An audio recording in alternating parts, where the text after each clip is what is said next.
오늘 본문은 그때라는 시간적 개념으로 시작하고 있습니다. 그때에. 여기 그때라는 말을 영어 NIV 성경은 then이라고 하는 단어, 그 다음에, 그리고 나서 이런 표현을 사용하고 있습니다.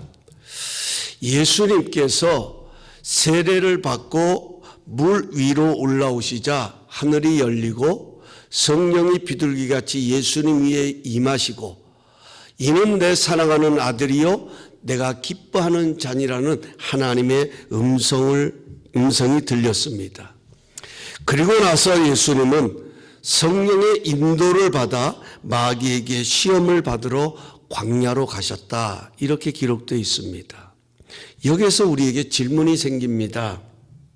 왜 성령이 예수님을 광야로 인도하셨을까 하는 것입니다.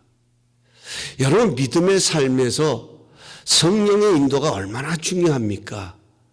성령의 인도를 받는 삶이 가장 복된 삶입니다. 그런데 그 성령의 인도하심이 광야였다 하는 것입니다. 더욱이 광야에는 마귀의 시험이 기다리고 있었습니다. 왜 그러셨을까? 왜 그렇게 하셨을까 하는 질문이 자리 잡게 됩니다. 그런데 오늘 본문을 읽어보면 그 이유가 명확하게 기록되어 있습니다. 시험을 받으러라는 단어죠. 그러니까 예수님께서 받으시는 그 시험에는 분명한 목적이 있기 때문이다 하는 것입니다. 예수님께서 성령을 받으신 후에, 성령이 비둘같이 임하신 후에 이는 내 사랑하는 아들이요 내가 기뻐하는 자니라고 하는 이 하나님의 음성을 들으신 후에 제일 먼저 하신 일이 많은 무리들의 병을 고치신 것이 아닙니다. 많은 무리들을 모아놓고 하나님의 말씀을 가르치신 것이 아닙니다.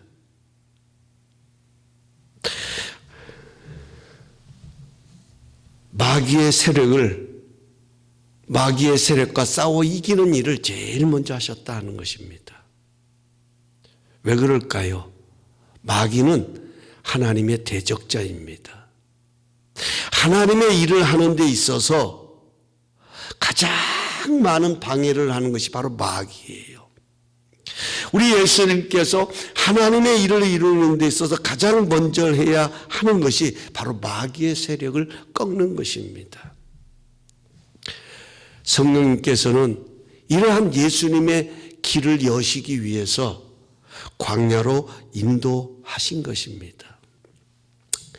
여기 광야라는 말은 히브리어로 미드마르라는 말입니다. 이는 무엇으로부터 또 무엇과 함께라는 그 의미를 담고 있는 전치사 민이라는 말과 말씀, 사건이라는 의미의 다바르라는 명사가 합성어로 쓰여진 것입니다. 그러니까 곧 광야는 하나님의 말씀을 경험하고 하나님의 역사, 하나님이 일으키시는 사건을 체험하는 시간이고 장소가 바로 광야다 하는 것입니다. 육신의 눈으로 볼 때 광야는 나무나 풀 한 폭이 없는 생명에 자라기 힘든 역경의 장소처럼 보입니다. 그러나 영적인 눈으로 볼 때 광야는 가나안 입성 전에 이스라엘 백성들의 신앙을 성장케 하는 곳이었다 하는 것입니다. 우리도 동일합니다.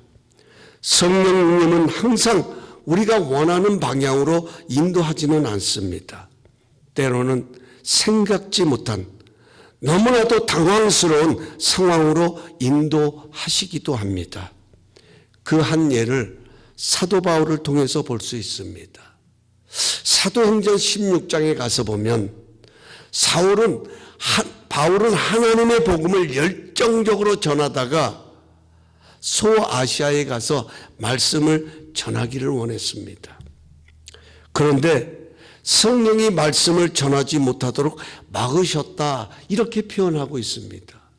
여러분 참 아이러니하지 않습니까? 하나님의 말씀을 전하지 못하도록 성령이 막으셨다. 이 말은 말씀을 전할 기회를 허락지 않으셨다 하는 것입니다.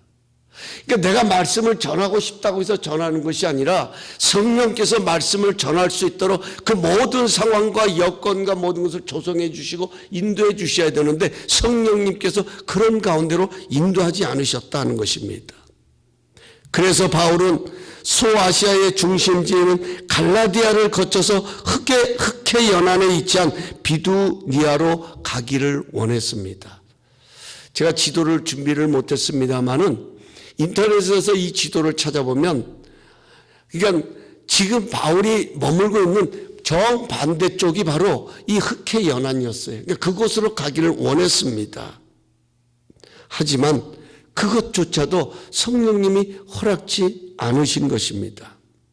한번 생각해 보세요. 얼마나 답답했겠습니까? 길을 열어주셔야 할 성령님이 길을 막고 계시는 거예요. 저는 충분히 이 바울의 심정이 이해가 되었습니다.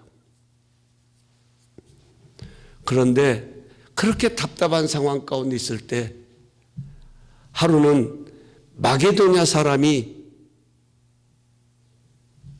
마게도냐로 와서 자기를 좀 도와달라고, 마게도냐로 건너와서 우리를 도우라는 그 환상을 보게 됩니다. 환상. 그러니까 소리를 들은 것이 아니라 성령께서 보여주시는 환상을 보게 되었다는 것입니다. 그래서 마게도냐로 향하게 됩니다. 그러니까 흑해에서는 완전히 반대 방향입니다. 그 마게도냐로 향하면서 빌립보성에 이르게 되어지죠. 그리고 그곳에서 우리가 너무나도 잘 아는 루디아라고 하는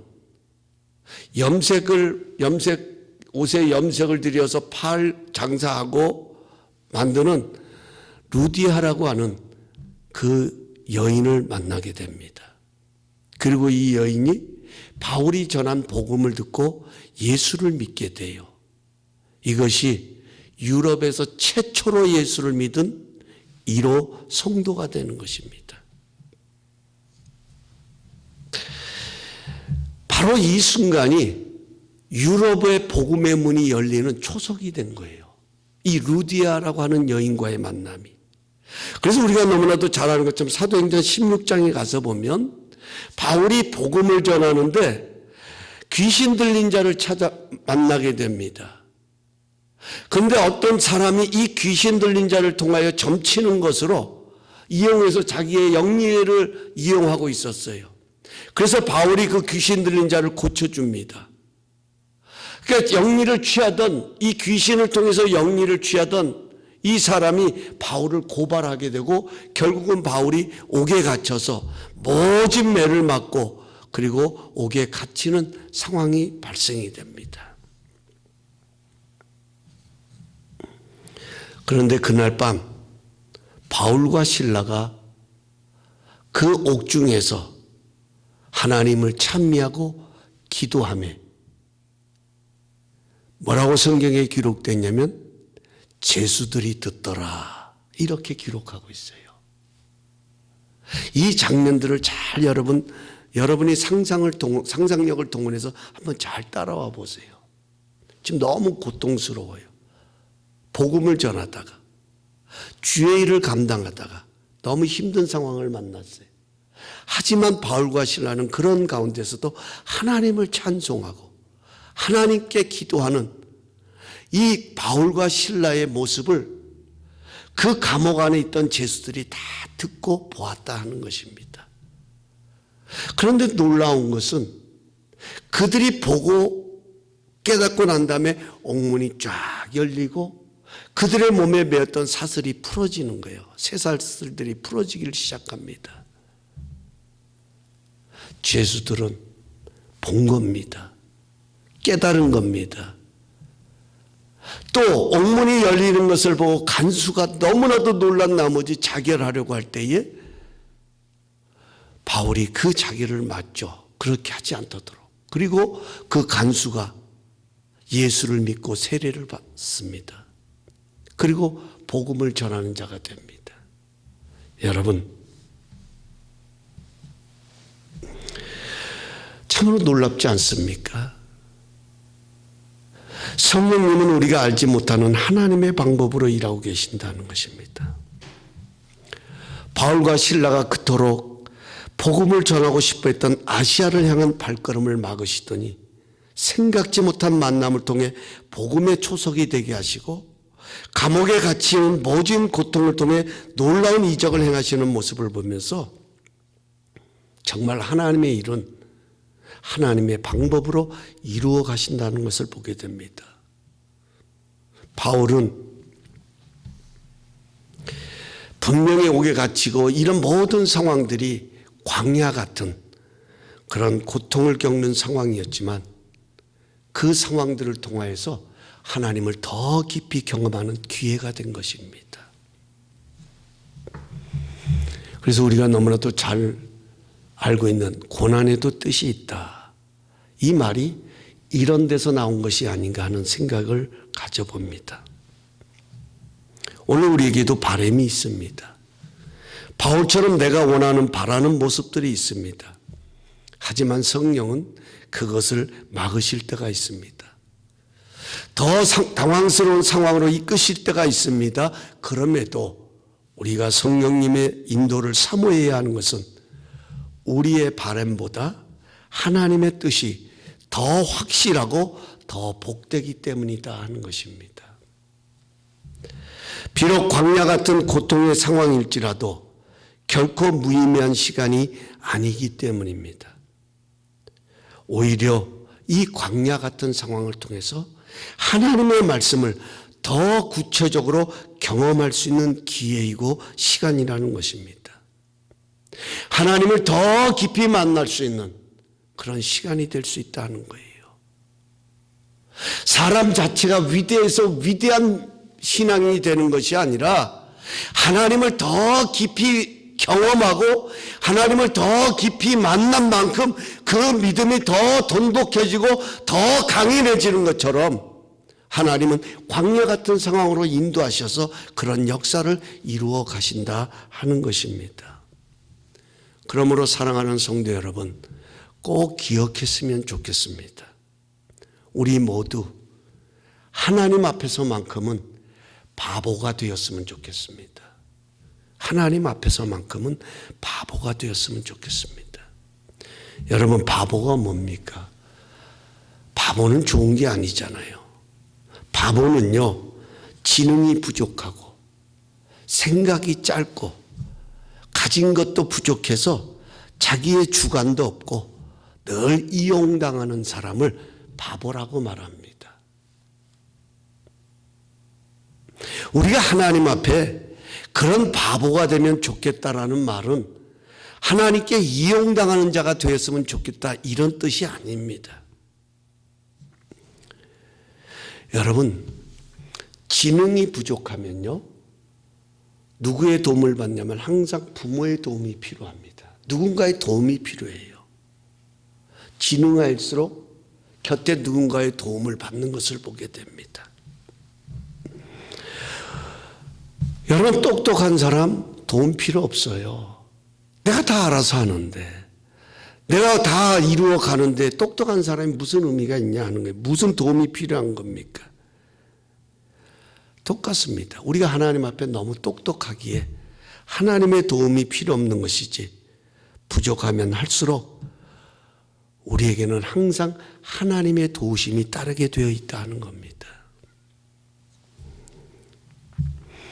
우리가 하나님의 뜻에 순종하는 바보가 되는 만큼 세상에서는 가장 지혜롭고 존귀한 자로 서게 된다는 믿음을 가지시기 바랍니다.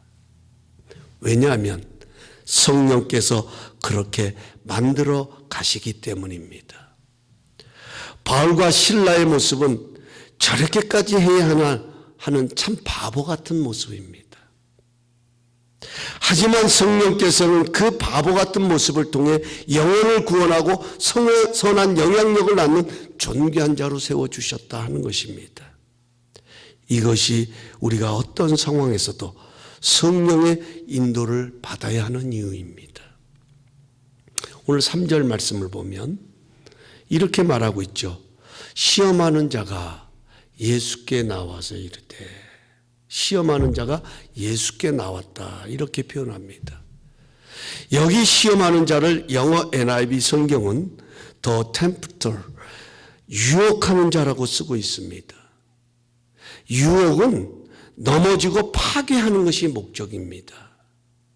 테스트는 성장시키고 강건하게 하는 것이 목적이라면 템프테이션, 유혹은 넘어지고 파괴하는 것이 목적입니다.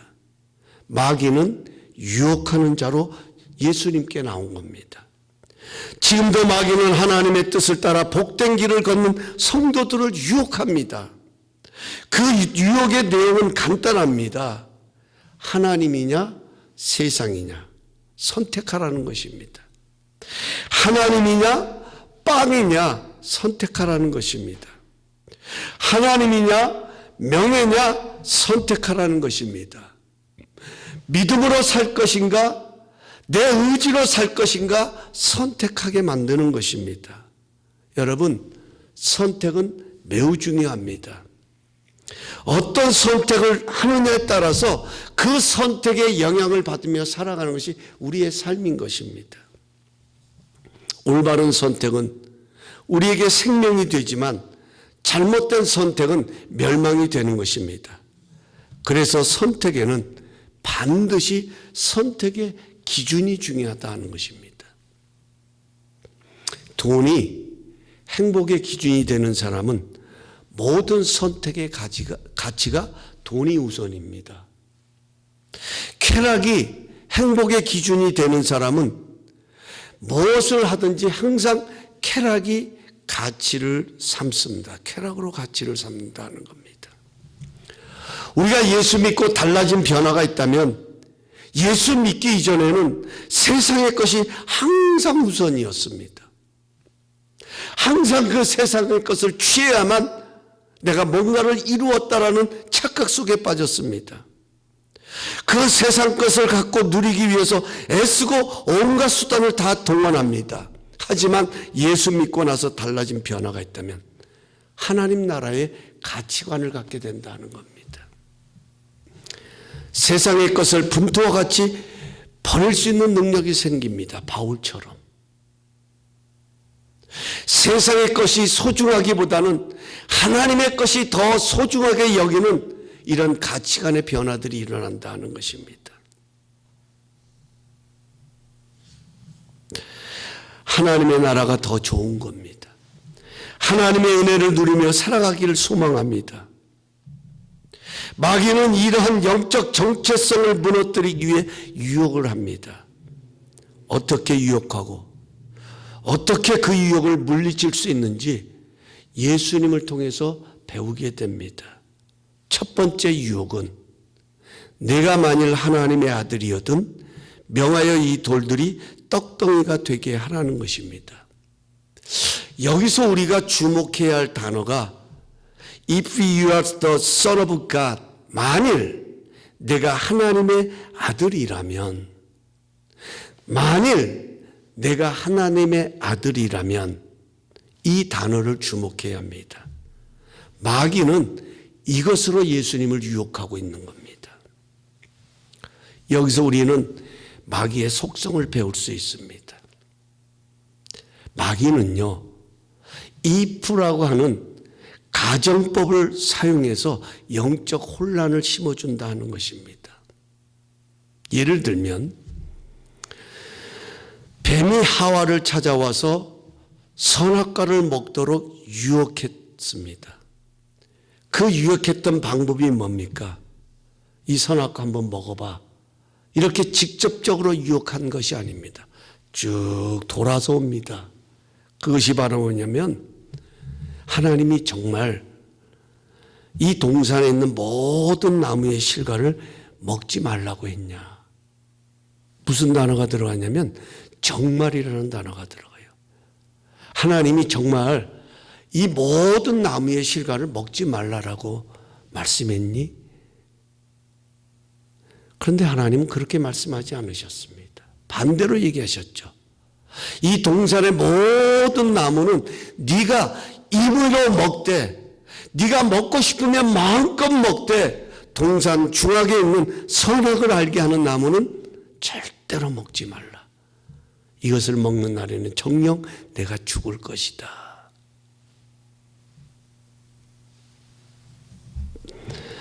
여러분, 근데 사단은 반대로 말하잖아요. 왜요? 지금 아담과 하와로 하여금 유도하고 있는 거예요. 그 전만 해도 아담과 하와는 선악과를 볼 때마다 아니야, 저거는 먹어서는 안 되는 금기사항이었어요.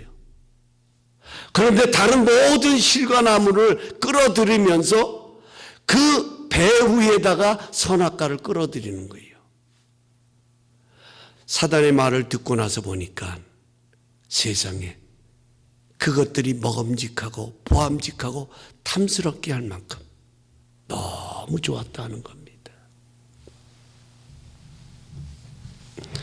지금도 마귀는 이러한 가정법을 통해서, 이 불안한 가정법을 통해서 의심을 심어줍니다. 우리에게 의심을 심어주는 거예요.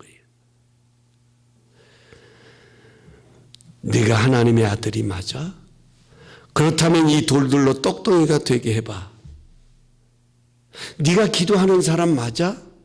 만일 그렇다면 어떻게 네 문제 하나 해결하지 못하니? 이러고도 하나님이 내 기도를 듣고 계신다고 말할 수 있을까? 내가 정말 열심히 주님을 섬긴 건 맞아? 그런데 어떻게 내 모습이 이럴 수 있지? 내가 부르심을 받은 건 맞아? 그렇다면 부르심을 받은 증거가 겨우 이거야? 부정적인 가정법을 통해서 의심을 심어주고 넘어지도록 유혹한다 하는 것입니다. 두 번째로 마귀는 사람들의 약점을 교묘하게 파고 들어옵니다. 열등감, 우월감, 교만, 자만, 이런 것들을 교묘하게 이용한다는 겁니다. 마귀가 예수님에게 이 돌들로 떡덩이가 되게 하라고 하는 것은 예수님께서 40일 동안 금식하며 줄인 것을 마귀가 아는 거예요. 지금 예수님에게서 가장 힘든 것이 배고픔입니다. 굶주림입니다. 시장하신 것입니다. 그래서 마귀는 유혹하는 거예요. 네가 만일 하나님의 아들이라면 이 돌들에게 명하여서 떡덩이가 되게 하라. 만약에 우리 예수님께서 하나님의 아들이어서 그런 능력을 행사하셨다면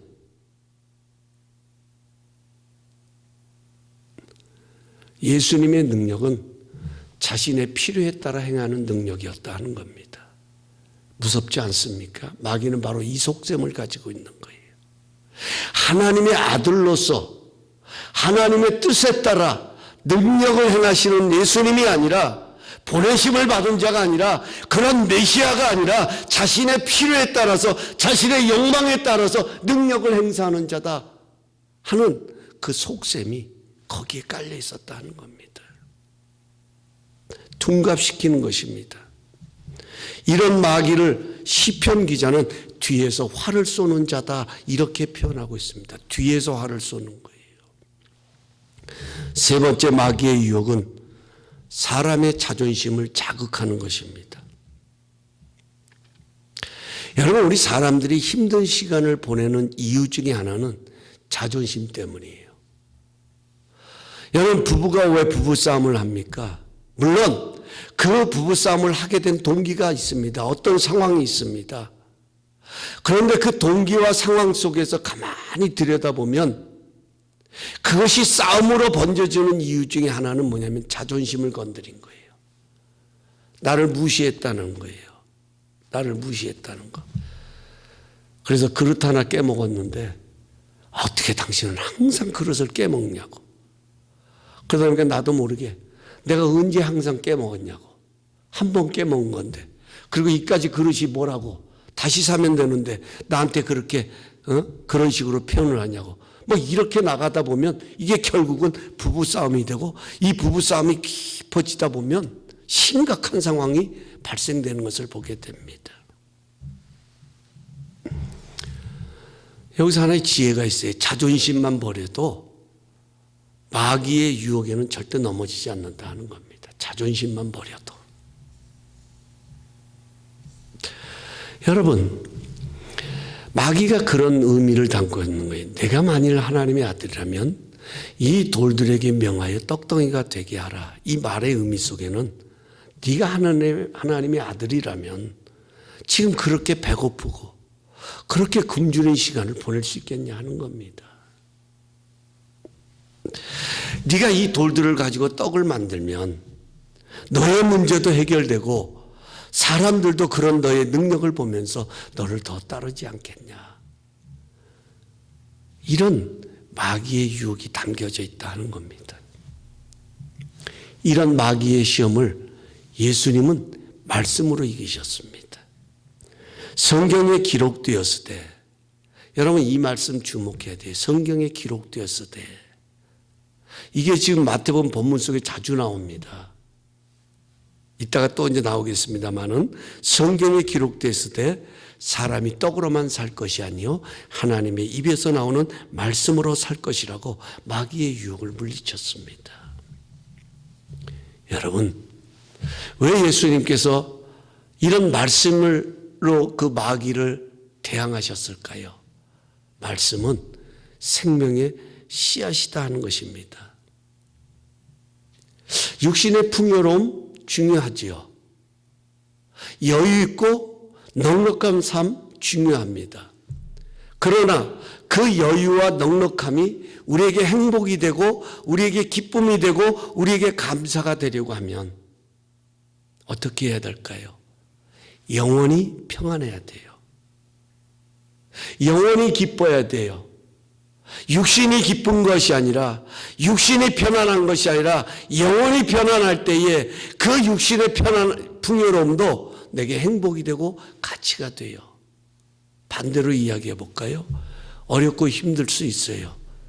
그러나 내 영혼이 건강하고 내 영혼이 잘 되고 내 영혼이 곧바로 잘 서 있으면, 올바르게 서 있으면 여러분 그 영혼의 능력으로 그 고난도 어려움도 넉넉히 평안 가운데 넘어설 수 있다는 거예요. 여유롭게. 이 영혼을 풍요롭게 하는 것이 바로 하나님의 말씀이라는 거예요. 말씀이 그 말씀 안에는 생명이, 하나님의 생명이 담겨 있기 때문에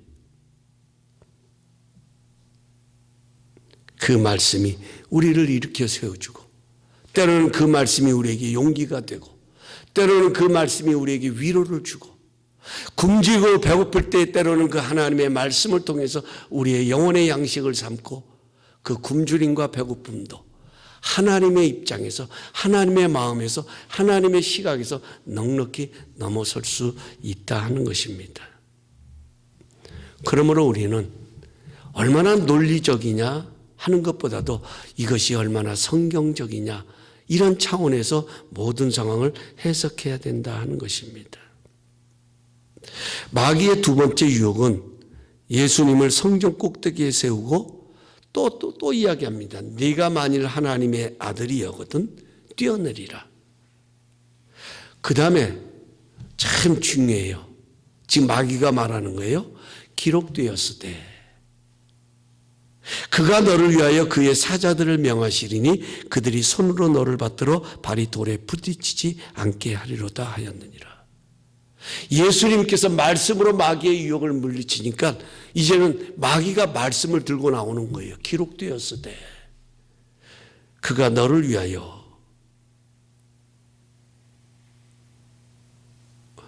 이 말씀은요, 시편 91편 11절 12절을 지금 마귀가 인용하는 겁니다. 거기에 이렇게 써 있습니다. 제가 봉독할게요. 그가 너를 위하여 그의 천사들을 명령하사 내 모든 길에서 너를 지키게 하심이라. 그들이 그들의 손으로 너를 붙들어 발이 돌에 부딪히지 아니하게 하리로다. 이것을 마귀가 그대로 인용을 하더니 거기다 하나가 그 천사들이 호위할 것을 말하지 않습니까? 이게 바로 뭐냐면 마귀가 말씀을 들고 나오면서 정말 하나님이 그렇게 하시는지 보겠다라는 겁니다. 그래서 예수님께서는 신명기 6장 16절 말씀을 인용하십니다. 제가 봉독할게요. 너희가 마사에서 시험한 것 같이 너희 하나님 여호와를 시험하지 말라. 지금 마귀를 향하여서 주님께서 뭐라고 말씀하셨냐면 주 너희 하나님을 시험치 말라. 여기 마사라는 이 지명의 이름은 유혹과 시험이라는 뜻을 담고 있습니다. 출애굽기 17장을 배경으로 한 말씀이에요. 지금 이게 이스라엘 백성들이 출애굽하여서 르비딤에 이르러 장막을 쳤지만 그곳에 마실 물이 없음으로 인하여서 백성들이 모세를 원망하고 하나님을 원망하는 장면이 나옵니다. 이때 모세가 그 백성들에게 뭐라고 말하면 너희가 어찌하여 나와 다투느냐, 너희가 어찌하여 하나님을 시험하느냐, 이렇게 말하고 있습니다. 이 말의 의미 속에는 뭐가 있냐면 지금까지 이스라엘 백성들이 여기에 이른 것이, 이 광야 같은 곳에서 여기에 이른 것이 하나님의 능력이고 하나님의 인도하심이고 하나님의 역사하심입니다. 그런데도 불구하고 부족한 것 때문에, 없는 것 때문에 불평하고 원망하는 것, 그것이 곧 하나님의 능력을 의심하는 것이고 하나님을 시험하는 것이다 하는 것입니다. 여러분, 우리가 분명히 해야 되는 것은 하나님은 시험의 대상이 아닙니다. 하나님은 창조주이시고 전능자이시고 어떤 상황을 통하여 판단받고 시험받을 그런 대상이 아니다 하는 것입니다. 그래서 우리 예수님께서는 주 너희 하나님을 시험하지 말라라고 말씀하셨다라고 마귀의 유혹을 대항하셨습니다. 말씀을 들고 나오는 마귀에게 말씀으로 대항하는 것을 보게 됩니다. 그 다음에 세 번째 유혹은 천하 만국의 영광을 보여주며 내게 엎드려 경배하면 이 모든 것을 내게 주겠다는 것입니다. 여기 경배하라는 말은 월십입니다. 월십. 특정한 대상을 공경하여 예배하는 것을 말합니다. 지금 우리가 하나님을 경배하는 거예요. 하나님께 예배하는 거예요. 마귀는 천하 만국을 보여주면서 마치 자신이 그것을 다루는 권세자인 것처럼 월십미, 나를 경배하면 이 모든 것을 너에게 주겠다, 이렇게 말하고 있습니다. 하지만 예수님께서는 사단아 물러가라, 기록되었을 때 주 너희 하나님께 경배하고 다만 그를 섬기라 하니라 하는 말씀으로 물리치십니다. 예수님은 끝까지 말씀으로 마귀를 물리치시고 말씀으로 유혹에서 자신을 지키셨어요. 예수님 자신의 능력이 아니라 말씀의 능력으로 그 유혹 가운데서도 자신을 지켰다 하는 것입니다. 사실 유혹이 찾아오면 제일 힘든 것은 그 유혹이 가져다주는 상황이 아닙니다. 그 유혹과 싸워야 되는 내 자신이에요. 내 자신. 어떤 것들이 찾아오면 내 안에서는 두 가지가 역사합니다. 하나는 한 성령의 뜻이 있습니다. 또 하나는 그것을 쫓아 행하고자 하는 세상적인 것이 항상 우리 안에서 부딪힌다고 바울은 로마서에 말하지 않습니까? 그러니까 자기와의 싸움이 참 힘든 거예요. 제일 힘든 거예요. 더군다나 마귀의 유혹은 허튼 것이 아닙니다. 분명한 것은 먹음직스럽고 보암직하고 탐스러운 것으로 유혹합니다. 이런 유혹에서 자신을 지킨다는 것 쉬운 것이 아닙니다. 예수님께서도 말씀을 의지해서 그 말씀으로 그 유혹을 몰아낸 겁니다. 다시 말하면 그 유혹 가운데서 말씀으로 그 유혹 가운데서 자신을 끌어낸 거예요. 그 상황 속에서 말씀으로 자신을 끌어내었다 하는 것입니다. 여러분 지금도 그렇습니다. 우리의 경배의 대상은 하나님 한 분입니다. 우리가 예배할 분도 그분 한 분입니다. 하지만 마귀는 다른 것을 보여주며 그것이 마치 하나님인 것처럼 경배하게 만드는 거예요. 그것을 경외하고 공경하고 좋아하고 사랑하고 추종하고 따라가게 하는 거예요. 마치 그것이 우리에게 행복을 주고 그것이 내 인생의 전부인 것처럼 유혹합니다.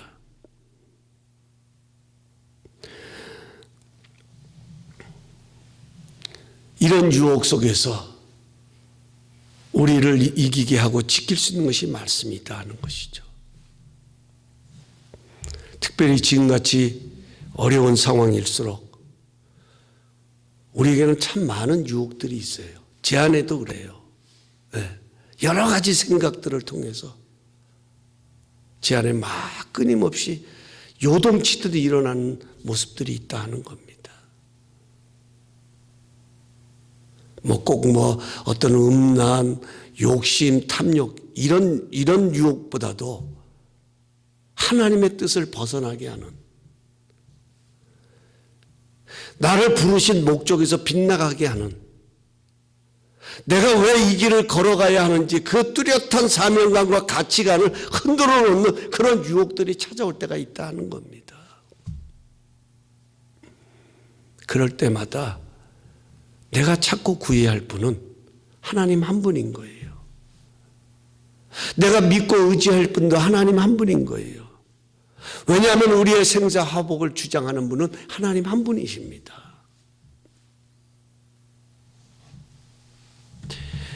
여러분, 금년에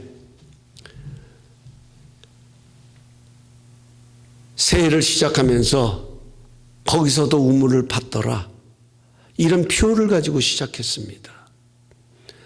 지금 우리가 4월에 이뤘지만 저는 끊임없이 그 표를 되새기면서 우리가 파야 할 우물이 무엇일까 하는 것들을 늘 관찰하면서 지내고 있어요.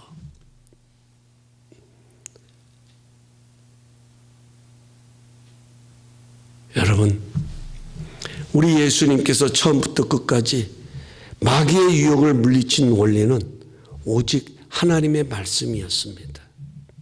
왜냐하면 말씀은 생명의 씨앗이기 때문에 그렇습니다. 오늘 칼럼에도 쓴 것처럼 씨앗은 작지만 그 안에 생명이 있기에 위대한 것입니다. 하나님의 말씀은 우리 눈에 보이지 않는 적은 것이지만 이 말씀 안에 있는 생명이 우리를 살리는 것입니다. 말씀 앞에 머무는 자가 부활의 생명에 접속되는 것입니다. 우리의 노력으로 우리의 의지로 다시 소생함을 얻는 것이 아닙니다. 내가 힘쓴다고 다시 일어설 수 있는 것도 아닙니다. 우리의 힘으로는 절대로 은혜 생활을 방해하는 마귀를 이길 수 없습니다. 상황도 이길 수 없습니다. 말씀으로 마귀를 대적하고 말씀으로 힘을 얻어야 합니다. 금년 한 해 우리가 파야 할 영적 우물, 그것은 말씀을 따라가기에 힘써야 된다 하는 것입니다.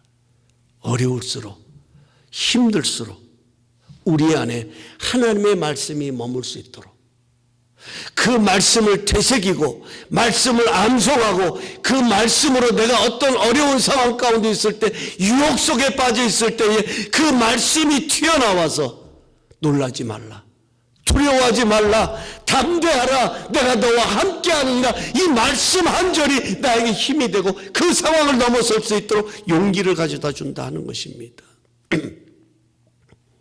금년 한 해 이 말씀을 따라 살아가는 영적 우물을 팔 때에 바로 그곳에 은혜의 샘물이 터지고 감사의 샘물이 터지고 축복의 샘물이 터지고 기적의 샘물이 터지고 하나님의 능력의 샘물이 터지는 역사가 일어날 수 있다 하는 것입니다.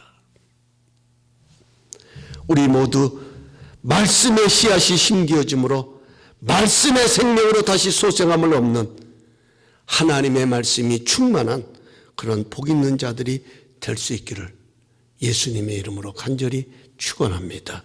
우리 다 함께 주님 약속하신 말씀에서 우리 546장 찬양 드리고 이제 우리 합심해서 기도하고 축도로서 오늘 예배를 마치도록 하겠습니다.